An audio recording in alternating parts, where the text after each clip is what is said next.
welcome to another edition of Presents. We don't prevent anything, we just present it. My name is Phil Vecchio, and today I am joined with our very special guest, Jon Sonnenberg of Travelogue. How's it going, John? Great. How are you? Excellent. Thank you so much for being here today. Oh, thanks for having me on the show. Oh, I am very, very excited. It's actually been fun. We've been kind of reconnecting here on Zoom. We have a long history of doing music stuff alongside each other since, back in the House of Wires days. Yeah. Probably up until the time that I moved to Ohio. So Yeah. Can't believe it's been 20 years. It is wild. It's crazy. And we had you play, I don't know how many shows in a lot of different unique locations we were talking about, including a backyard show with Pivot Clouds, shows out in the field, in the lower basement area of the student union building, all kinds of places around the college. The backyard show was a benefit for a mutual friend of ours. For a mission trip. Doing a mission trip. And I remember a friend of mine showed up and for some reason thought there would be a guest list or something. And it was a benefit. So I was just like, there's no guest list for this one. I think you just have to pay the cover. It was like $5 if I remember correctly. Probably. Yeah, it was only $5 or something, and they were all pissed off. That was different times. It's definitely different. I mean, college days, you never really had money anyway. Right? Yeah, I understand.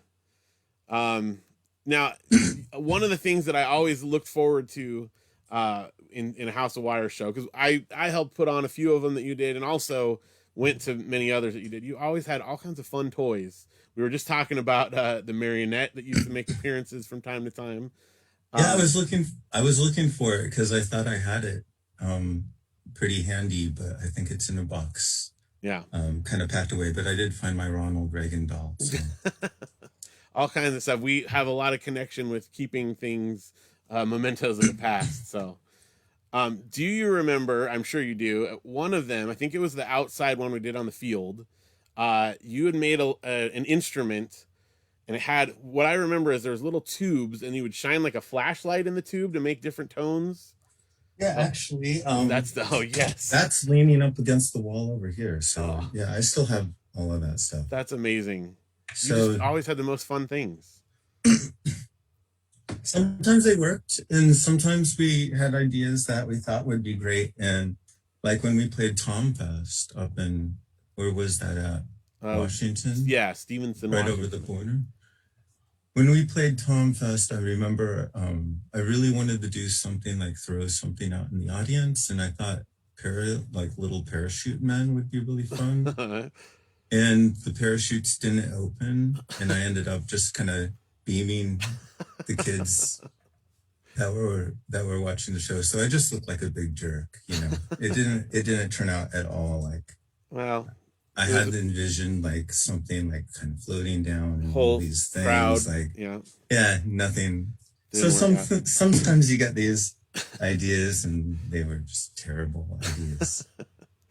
Well, I have fond memories of all the fun toys and things, so it often went well, so that's good. The outdoor show, I remember it was a really hot day, and we were wearing the silver spacesuits. Yes. And Robert and I found a silver squirt gun, and so I thought I'd bring that. And it was right in the middle of the day. And so I feel like the turnout wasn't that great for our set because it was right in the middle of the day and it was super hot, but it was really fun because we just started spraying the people that were there with water. Yeah, that one in particular, I remember it was our Spring Fest, we called it, and it was out on the field, and we did it during lunchtime, and so the cafeteria had agreed to serve lunch out there so that everyone could we thought it'd be cool. People would eat and they'd watch the show while they had lunch. But the problem was we were out on the football field and they served the food way up by the buildings. So all the people were up by the buildings, 50 yards away, and we were all out here. And people were kind of watching at a distance, but the plan didn't work out the way I had envisioned it, Yeah. It happens. Yeah. But I enjoyed that show. That was a great day. So I remember really liking the show. I remember turning to Robert and saying, "This is so weird because it was just like stark in the middle of the day. And we were used to playing a lot of clubs or, Yeah. more intimate, smaller rooms. So to be like sound travels way differently outdoors than it Right. does indoors. So it just, everything about that show to us felt really weird. And we never really played an outdoor festival or anything. We hadn't played, I hadn't done anything at Cornerstone at that time. So there was a lot of just, you know. Well, I'm glad that we could help expand that experience a little bit then. Man, so now you've done a lot of travelogue stuff in recent years. Your most recent thing that you released, like physically, was during the pandemic. We had a record come out just last year, and So tell us yes, about this. yes. So it's called Death a Conversation, and it's really about um, relationships that break up. So it's a personal record for me. And the pandemic, it's not really like I never really have a set time for a release. I never really have a deadline per se. I'm kind of a perfectionist. And as I grow older, there's a time when you're just learning music and you're kind of like, you can kind of distinguish between maybe acoustic drums or electronic drums. And then you get more developed in your ear and your recognition and your equipment, and you start realizing that there's different drum machines. Then, as you grow older and work on stuff for so long, it really gets to the point where you might spend, 5 days on a snare drum, and it's a layer between 8 different sounds because you're trying to get that exact unique sound that that is in your head, but it just doesn't exist in hardware or software. So things tend to take a lot longer for me these days because I'm such a detail-oriented person. So even though that just came out this pandemic, I really had been working on it for about 7 years off and Oh wow, on. okay. Well, it's a great album. I just recently received my copy on vinyl, and that's a fun way to listen to travelogue. So very, very cool. Awesome. Real quick, we've got some comments from the live stream chat, and I just love to.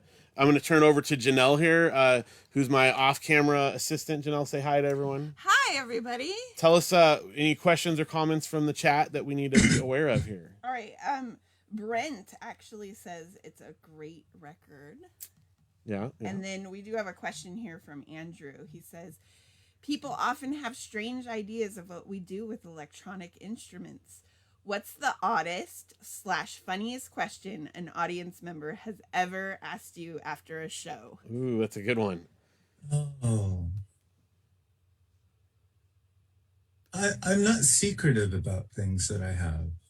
I'll explain how things work. It's not like I think there was a time in my life where I thought like, oh, this is my thing. But I've also met bands. Like I remember being on tour with another band, and they had a synthesizer that I didn't have, and I was just kind of playing around with it.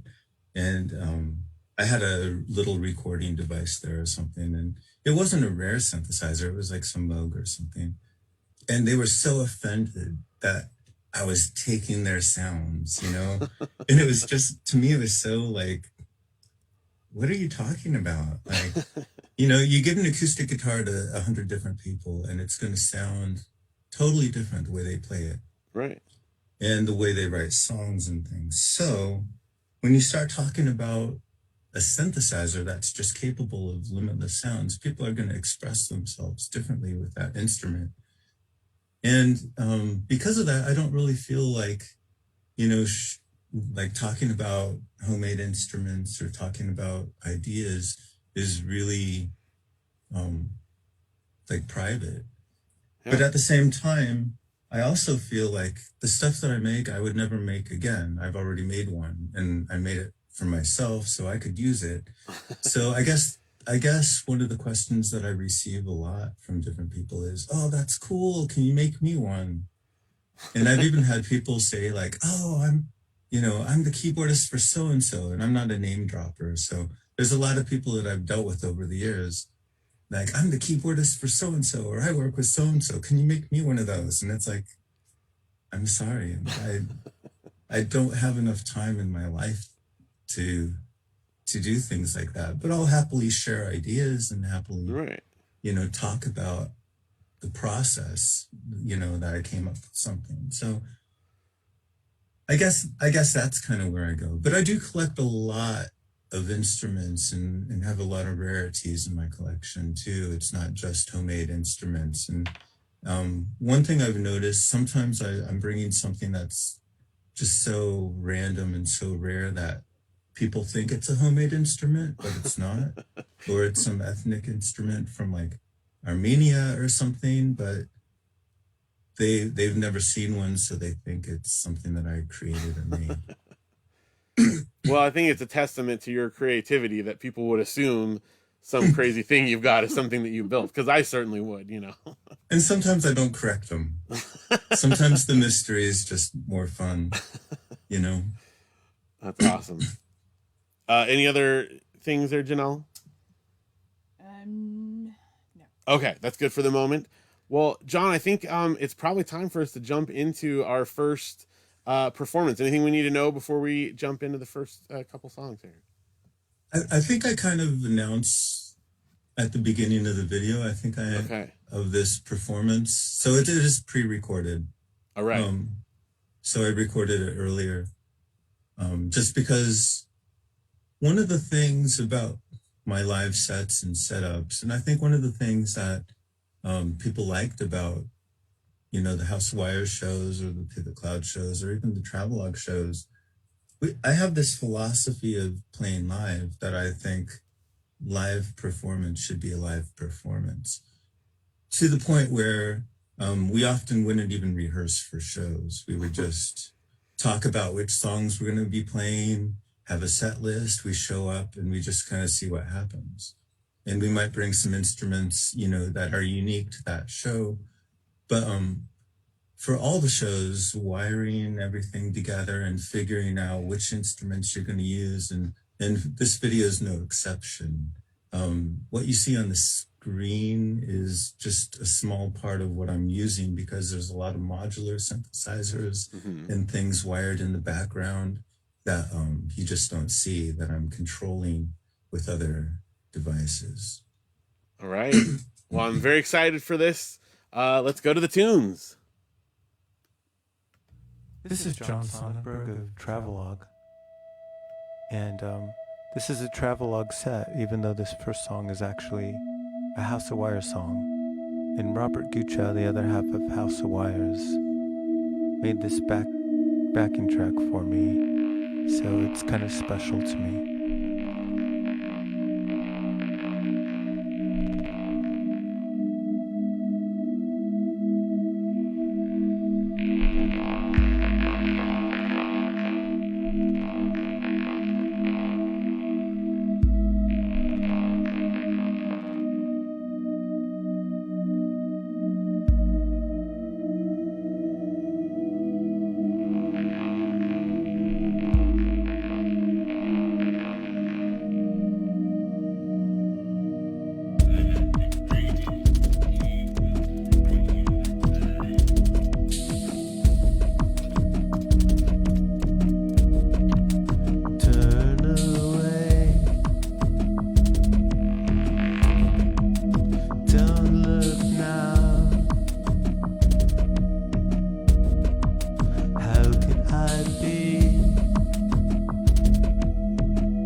something else, we lose credibility.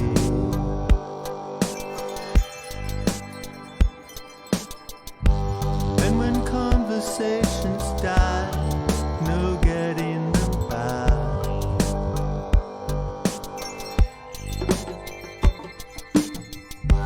Though the words seem hard today, there's never a short supply.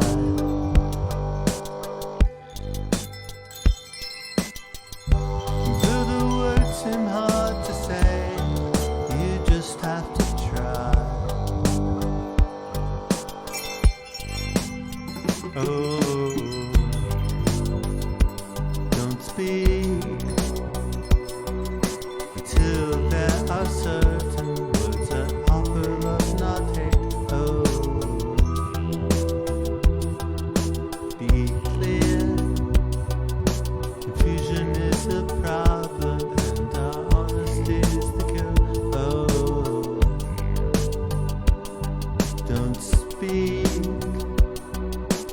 till there are certain words that offer love, not hate. Oh, be clear. Confusion is. Oh, don't speak till there are words. Oh, be clear.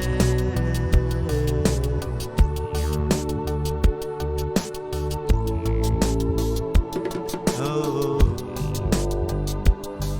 don't speak.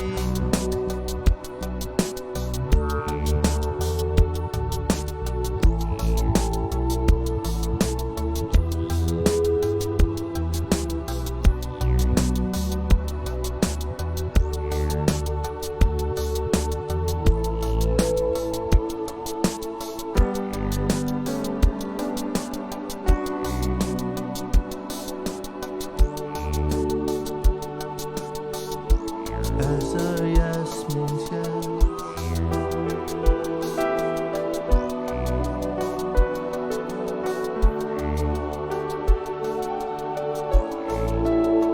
Oh, don't speak.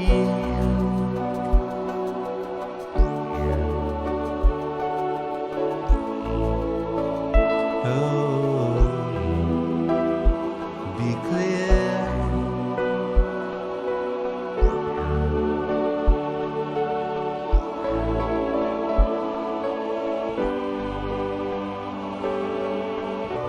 As a yes means yes,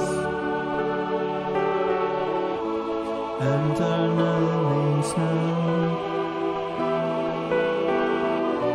As a yes means yes, and a no means no.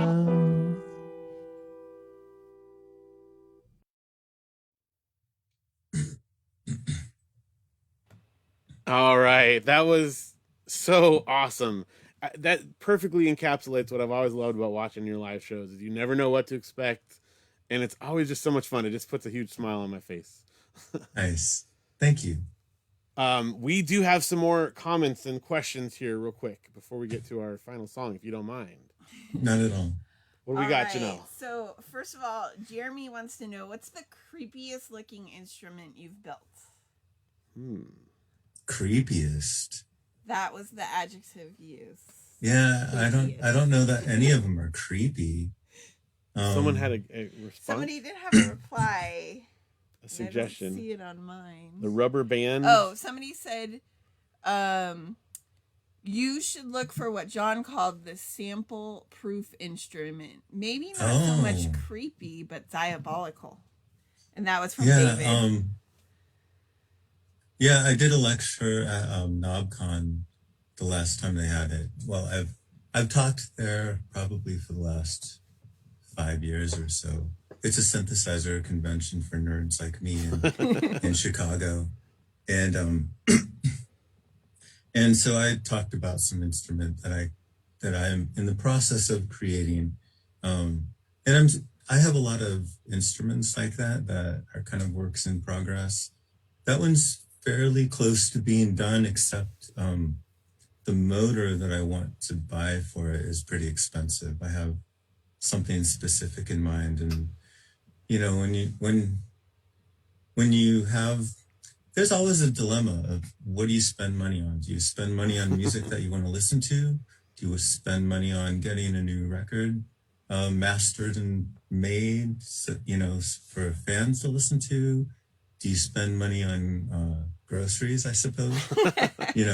This is a constant struggle over on this side too. I understand. It's there's a balance, and I think especially when I was younger and didn't have a lot of money, I think one of the reasons I made so many things was because either they didn't exist or I just didn't have the budget for them, and so I would just kind of tinker and make and often I think it came out better than something that I could buy at Sam Ash or Guitar Center or something like that. It certainly sounded more unique. Like the first House of Wires album, I remember we had, parts of tubas hanging around the studio and just like running sound all over the place through different pipes and things. And, I didn't have a sampler at the time because, they were kind of expensive. Right. And so I would just kind of find other ways to make interesting sounds. And I think I still do that just by nature, maybe. I don't know that I would call anything creepy.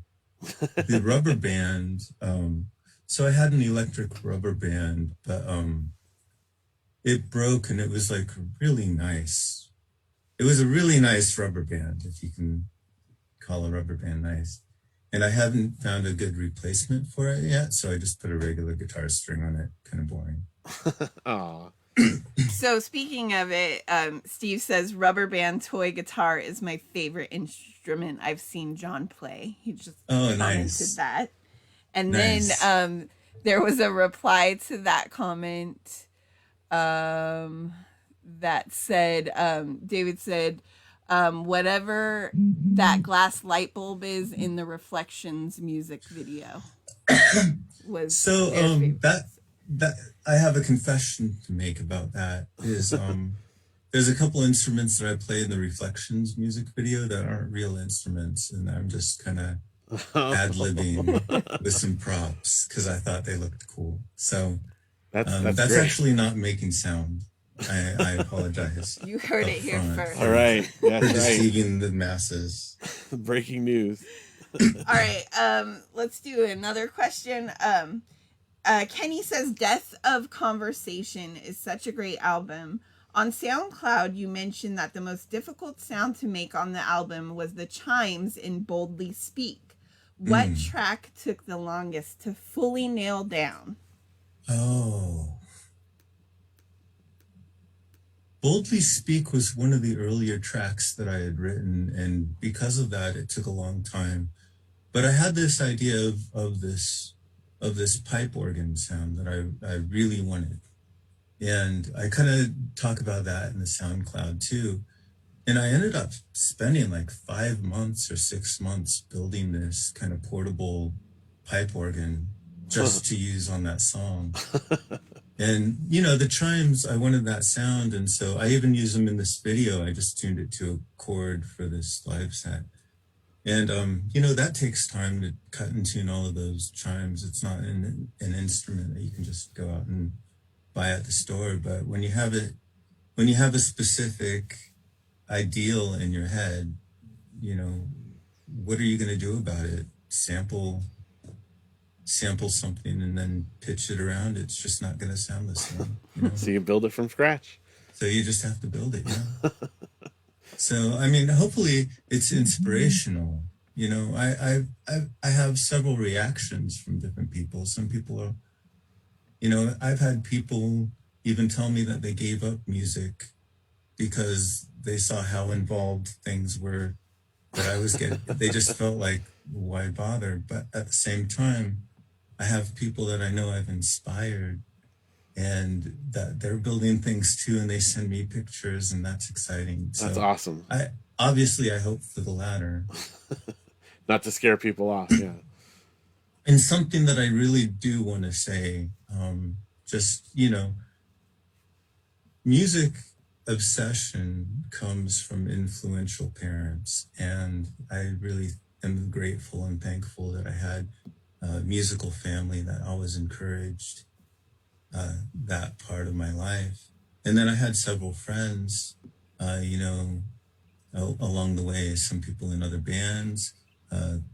My friend Craig was always loaning me speakers and an amplifier to play live because I couldn't even afford that. So it was just, I just had a lot of supportive friends over the years that liked my vision and would help me out. So I couldn't be more blessed, and I'm grateful to them all. It's awesome. Janelle, one more comment over here. Okay, one more question. What's a favorite newer 21st century unusually cool electronic instrument? And that's from Michael. I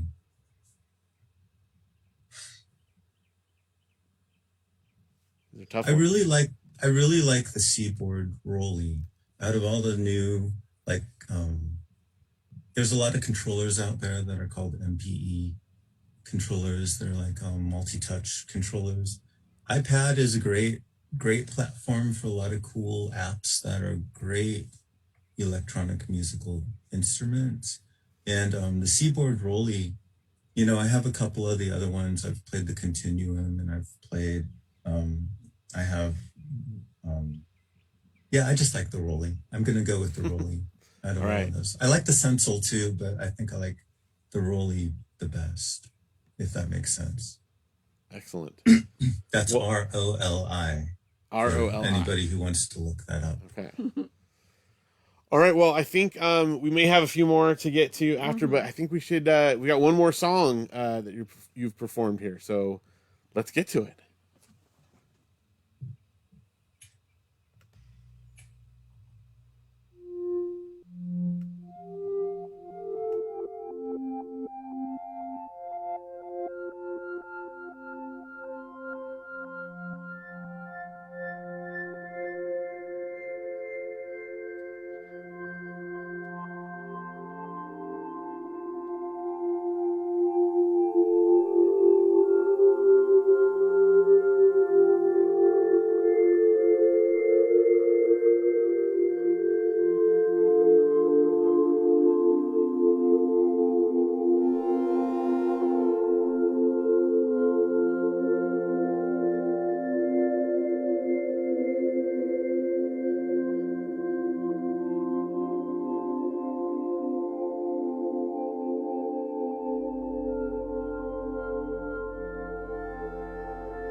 Hope again returned.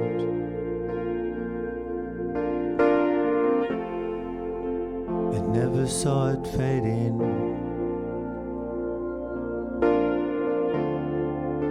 The problems that we had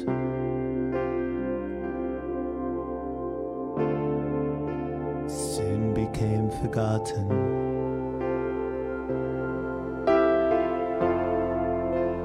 Fullness of the day,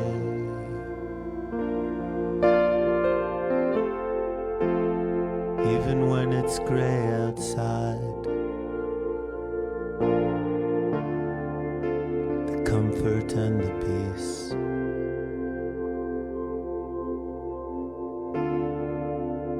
following defeat.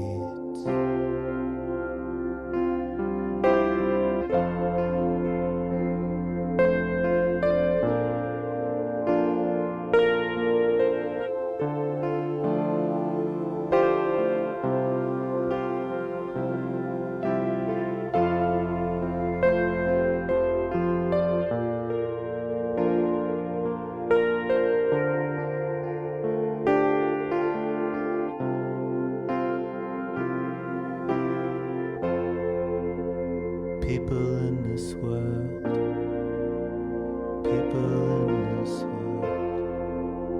always lose their hope in things when it's not your words.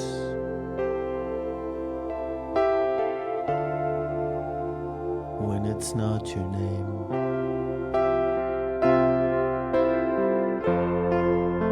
The happiness returns.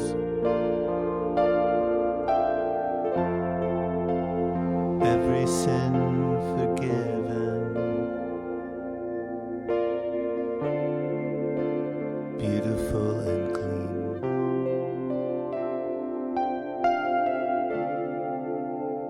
Brighten all the shadows.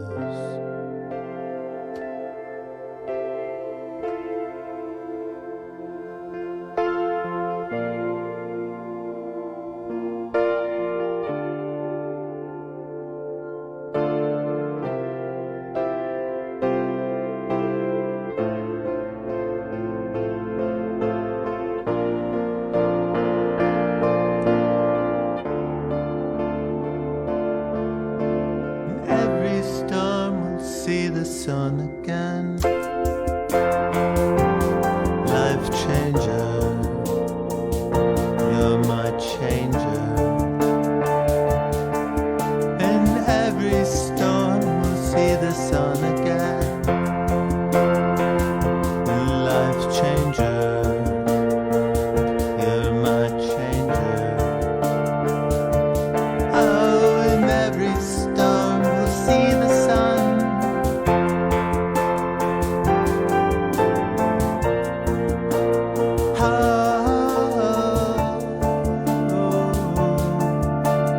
Every storm we'll see the sun again.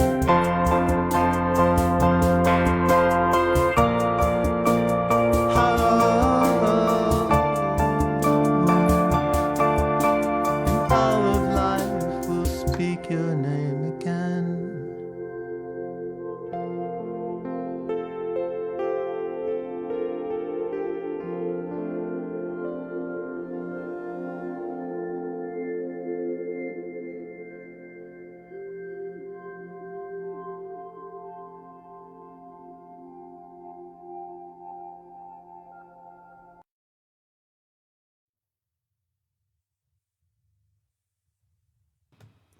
Excellent life changer. Thank you so much, John.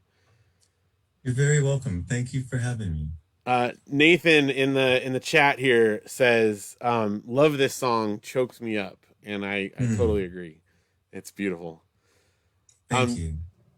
Janelle, any other things? Do we have a couple more questions? Yes, we have a couple more You up questions. for more questions, John? Sure. Okay. Sure. As long as your time, That's okay. as long as you have time, I'll stay. If we've got people that want to have questions answered, I think we owe it to them. So. Okay. Because they're here with Fair us. enough. All right. So David says, would love to see some vinyl reissues of some classics like Braille, Telegraph. Any chance of this happening? I would love to do that. I just recently put everything digitally out. A lot of the harder to find EPs and things like that. You can find them online. You can search, and they're about to be on all streaming platforms as well. So right now, I think they're just on SoundCloud, but I will be posting those on all the streaming platforms fairly soon. So Bandcamp also, right? Oh, Bandcamp also. Yeah, I'm sorry. I think it is on Bandcamp. I'm terrible with social media. I think I told you that at the beginning. Yeah, there's a lot out there. I have very limited windows of stuff that I'm aware of, but I know Bandcamp, and I know that at least some of that stuff is on there. So yeah. Plus, I spend a lot of time with my family, my wife and children. So it's it's great. I have a great wife, very supportive. So thank you, Christine. I must call that out. That's important. Yeah. So everything's will be available, but vinyl, I do feel like vinyl is the ultimate archivable sound source, more so than anything else. Hard drives will be erased, tapes disintegrate after some time, CDs don't play after a certain amount of time. I think it's 20 years or something, but just everything gets scratched up. Vinyl, you can still hear recordings that were done, 100 years ago. Yeah. And even though they're scratchy and they're a little more lo-fi, I just feel like that's the best archive. So ultimately I'd love to put everything on vinyl. You know, but at the same time, vinyl is becoming more and more expensive, and nobody's really making the lathes that cut these. Right. And yeah, it's harder and harder to make vinyl. So if it's feasible, I would love to do it. We'll see. That's a big maybe. No promises. No promises. Now, while we're on the subject of social media, I would be remiss if we didn't tell everyone where to find you, what websites, where do we point people to? Artoftravelogue.com has been my domain for many years. It's mostly a blog that, again, I'm not great at social media and I don't update nearly as much as I'd like to, but most of the major platforms have stuff of mine. I remember talking to a friend of mine who'd just gotten his Apple Music, you know, on his phone or something, and I'm talking to him, and he said he's talking about all the bands that he's finding on there, and I said, hey, look up Travelogue, and he's like, no, I mean real bands, and I was like, oh. Ouch. Yeah, well, look it up anyway, just humor me. And he found all of these, you know, releases. He's like, this is you too? Wait. You're a real band. Yeah, I look, Mom, I'm a real band. Yeah, it's true. It's true. Do you have a Facebook page as well? Instagram? I do have a Facebook page, yeah. That I probably update the least amount just because I don't really go on Facebook as much.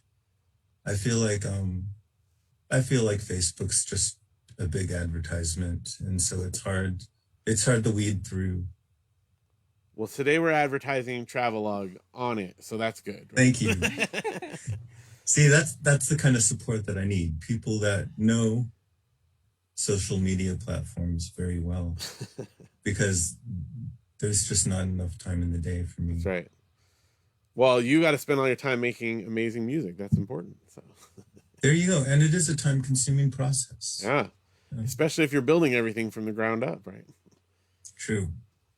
All right, Janelle, any final questions? There's a lot of comments about how wonderful the performance was, and, you know, everybody loves you. But there was a question about, are there any plans to play out this year? Oh. That's a good question. I did with my friend Jeff, put together a live video a couple of years ago, but that's really the last time. Like I've played a couple times since then, but there hasn't really been that great of opportunities for people to play live for the last year. I think once everything clears up, I could see myself playing some live shows, but I think more and more the live shows, unfortunately, are less interesting to me than recording a new song and working on that. That's not to say that I'm not going to play live again, especially if, you know, there was another Autobahn or something that Ronnie puts together. That would be fantastic. And I've kind of prodded him a little bit about that. I would love to see something like that happen again, because that was such a fun event.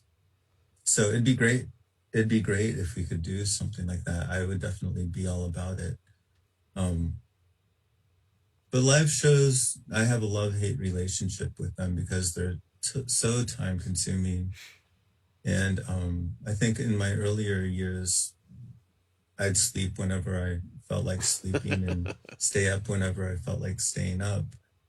And with a family and kids to go to school and, you know, lunches to make and dinners to be attentive to, you know, it's a whole different time in life.